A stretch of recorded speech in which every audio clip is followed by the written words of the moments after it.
हाय दोस्तों, how are you? Hope all well. दोस्तों, मैं संदीप कुमार आपके अपने चैनल स्किल्ड एजुकेशन 313 पर आपका हार्दिक स्वागत करता हूं। दोस्तों, आज की इस वीडियो में हम पढ़ेंगे business environment and international business के एक बहुत ही इम्पोर्टेंट टॉपिक के बारे में, जो कि आपके एग्जाम पॉइंट ऑफ व्यू से बहुत ही इम्पोर्टेंट है। आपने if you have done previous year question then you realize that, और आपने यदि पहले कोई अटेम्प्ट दिया होगा तो आपने फेस किया होगा कि मेथड्स ऑफ पेमेंट में से क्वेश्चन आपको देखने को मिल जाता है। तो let's start our session without wasting the time. First, methods of payment. Methods of payment in international business.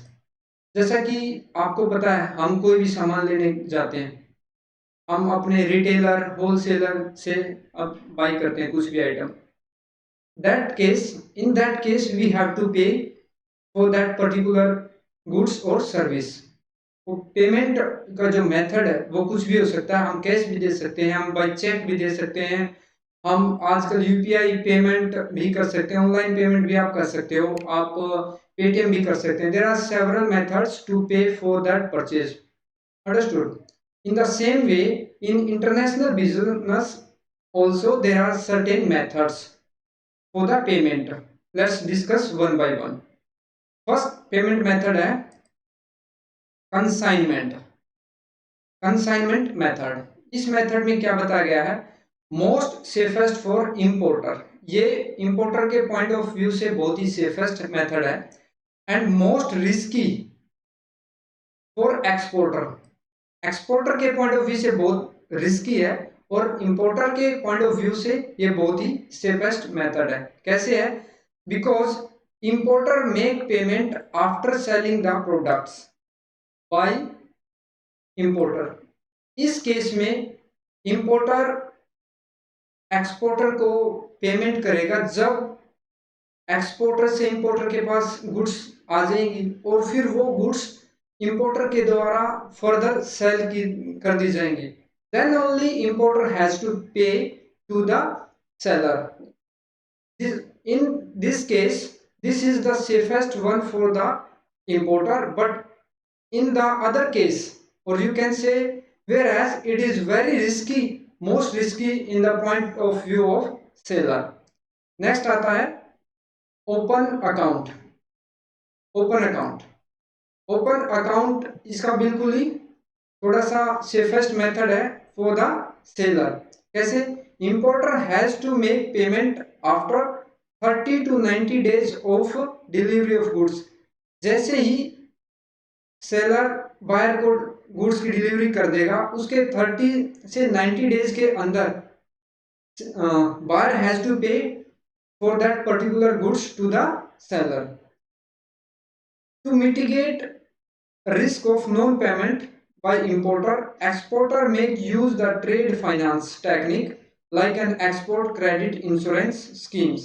This scheme does not cover any loss or damage of goods through fire etc. दोस्तों, इस केस में ये कुछ हद तक exporter के लिए भी सेफ है। एक्सपोर्टर इस मेथड के दौरान अपनी सेफ्टी के कंसर्न के लिए उस पर्टिकुलर प्रोडक्ट के लिए इंश्योरेंस करवा देते हैं। If importer is denying to pay, in that case insurance company is responsible to pay for that particular product, but it's not cover the loss of damage from fire. Other than fire, it is reliable for the seller. Next one आता है cash in advance. देखिए, जैसे कि first method था consignment, it is the safest for the importer, but cash in advance is the safest method for exporter. It's the safest for the exporter. ये दोनों एक दूसरे के ओपोजिट है, दोनों ही मेथड एक दूसरे के ओपोजिट मेथड है। कैसे? कैश इन एडवांस, इस मेथड में सेलर इंपोर्टर से एडवांस में कैश ले लेगा। इसके कुछ फायदे भी होते हैं, इसके कुछ नुकसान भी होते हैं, डिस्कस करते हैं। Safest for exporter, but for exporter risk in terms of loss of business. Safest for exporter, but for exporter, ये एक्सपोर्टर के लिए सेफेस्ट मेथड जरूर है, लेकिन एक्सपोर्टर के लिए ये कहीं कहीं रिस्क भी जनरेट कर देता है। कैसे? Loss of business.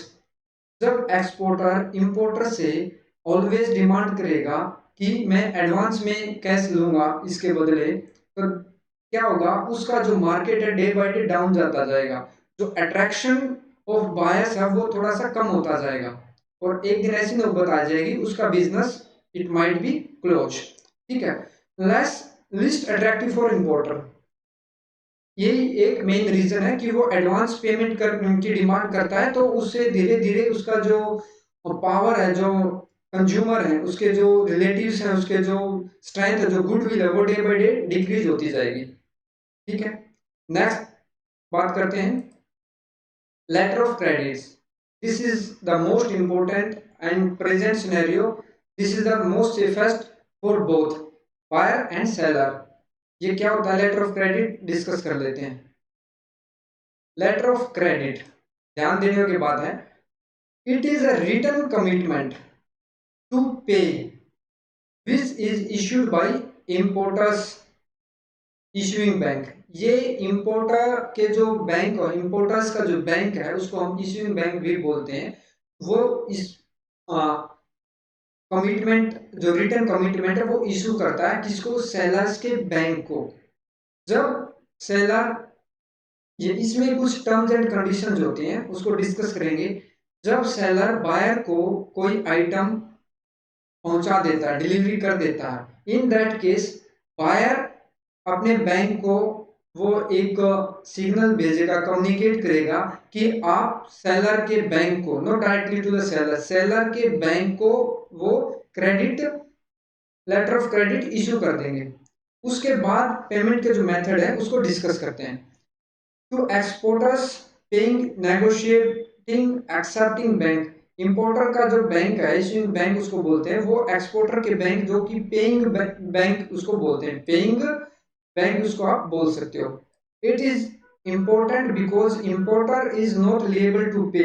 यहाँ पे directly import, it is important because importer is not liable to pay until goods have been shipped or delivered as stated in letter of credit। जब तक सेलर के द्वारा इंपोर्टर को गुड्स शिप्ड नहीं हो जाती या तो उसको डिलीवर नहीं हो जाती, तब तक इंपोर्टर या इंपोर्टर का बैंक लेबल लाइब नहीं है, उसको रेस्पॉन्सिबल नहीं है किसके लिए? To issue the letter of credit. Types of letter of credit क्या है? फर्स्ट है रिवोकेबल लेटर ऑफ क्रेडिट। ध्यान देना, revocable letter of credit which can be cancelled और modified without taking consent from beneficiary. जैसे कि नाम से ही पता चल रहा है, रिवोकेबल, जो कि रिवोक को किया जा सकता है, जिसको कैंसिल किया जा सकता है, जिसको मॉडिफाइड किया जा सकता है as per the requirement of the importer. Importer without taking the consent, without asking from the seller, it can be cancelled or modify its letter of credit। Next है irrevocable, इसका बिल्कुल टोटली ऑपोजिट है irrevocable letter of credit। ये क्या है कि if there is a modification then buyer has to take the prior consent, prior agreement consent from the seller। वो अपनी मर्जी से उसमें कोई मॉडिफिकेशन, कोई कैंसिलेशन नहीं कर सकता है, which cannot be cancelled or modified without taking consent from seller। Next आता है confirmed letter of credit। देखना ये बहुत ही इंपॉर्टेंट है, confirmed letter of credit। In addition to the guarantee, क्या होता है कई बार लेटर ऑफ क्रेडिट में भी रिस्क के चांसेस हो जाते हैं। उस दौरान क्या होता है कि कोई थर्ड पार्टी, थर्ड बैंक, जो ईश्वर का जो बैंक है उसकी गारंटी वो लेते हैं कि यदि ईश्वर का bank is unable to pay that particular payment, then that third party bank will pay for that. It means it is confirmed letter of credit, secured आप बोल सकते हैं। In addition to the guarantee issued by issuer bank, another bank also confirmed letter of credit in case any default by issuer bank. Understood. Next है unconfirmed letter of credit. जैसे कि नाम से ही पता चल रहा है, इसमें ओनली थर्ड पार्टी का कोई इन्वॉल्वमेंट नहीं होता। ओनली ईश्वर का जो बैंक है, जो बायर का जो बैंक है, that bank is the only liable to pay that particular payment when guarantee has been issued only by issuing bank, there is no involvement of third party. Next, red clause letter of credit, ये safest है in point of view of seller. इसमें कुछ payment जो seller demand करता है buyer से prior shipment, जैसे कि it allowed the seller to take an advance from bank before shipment of goods for working capital for purchase of raw material and processing of goods. In particular जो process के लिए वो कुछ amount buyer के bank से वो charge कर लेते हैं, पहले एडवांस में वो ले लेते हैं बिफोर द शिपमेंट। ठीक है, क्योंकि उसको किसी प्रोडक्ट को बनाने के लिए, प्रोडक्शन के लिए उसको रॉ मटेरियल रिक्वायर्ड है, देन प्रोसेसिंग ऑफ गुड्स में भी कैपिटल का इन्वॉल्वमेंट होता है, then working capital is also required. Understood. Next point आता है green clause letter of credit. ये इसका एक फर्दर स्टेप है। जो रेड क्लोज है उसमें भी एक एडवांस आ जाता है और सेफेस्ट मेथड हो जाता है, कुछ अमाउंट और एक्स्ट्रा जो सेलर बायर से चार्ज करते हैं, वो किसके, लाइक इंश्योरेंस के लिए। Let's discuss. It is an extension of red close. यहाँ पे क्लियरली मेंशन है, it is an extension of red close in which exporter will also get an advance for pre-shipment warehousing at customs port and for insurance expenses। Insurance के लिए और where housing के लिए, pre shipment where housing के लिए। तो ये red close का भी एक एडवांस है, means safest for the seller point of view. Next आता है deferred payment letter of credit. जैसे कि नाम से पता चल रहा है, deferred payment letter of credit. Payment to seller would be made after receiving of goods by importer. जैसे ही इंपोर्टर गुड्स ले लेगा, ये safest for the buyer point of view. जैसे ही सेलर बायर को गुड्स शिपमेंट के बाद डिलीवर कर देंगे, यहाँ पे क्लियर मेंशन है made after receiving of goods importer. ये letter of credit after receiving of goods by the importer, then only importer's bank has to issue to the exporter's bank. Next, transferable letter of credit. This is most important in present scenario. ये कब होता है दोस्तों, जब किसी एक जो importer है या जो एक्सपोर्टर है उसको मल्टीपल कंपनी से, मल्टीपल आउटसोर्सेज से सामान जो है बाई और सेलिंग करना पड़ रहा, उस दौरान उसको मल्टीपल प्रोडक्ट के लिए different different letter of credit नहीं इशू करने पड़े, उस दौरान इसको हम हेल्प लेते हैं। Like transferable letter of credit, it gives facility to seller to transfer the letter of credit to other party. Suppose एक बायर ने सेलर को लेटर ऑफ क्रेडिट दिया, तो सेलर उस लेटर ऑफ क्रेडिट को अपने किसी बायर से, अपने किसी सेलर से, जिससे वो आइटम जो रॉ मटेरियल है, जो प्रोडक्ट बाय कर रहा है, उसको वो लेटर ऑफ क्रेडिट ट्रांसफर कर सकता है instead of payment and purchase something from other parties, which reduces opening of several letter of credit for other parties। ये क्या करते हैं, reduces opening of several letter of credit। Understood। Next आता है documentary collection। This is the last one।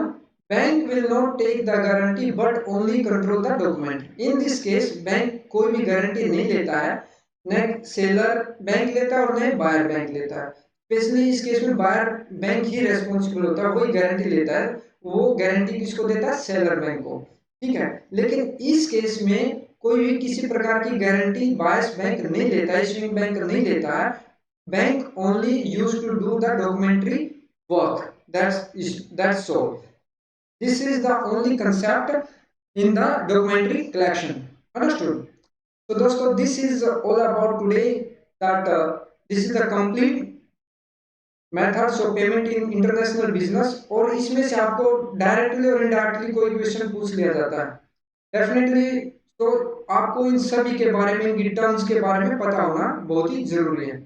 सो दोस्तों, if you feel that this is valuable for your exam point of view, then please like the session, subscribe the channel. Thank you very much.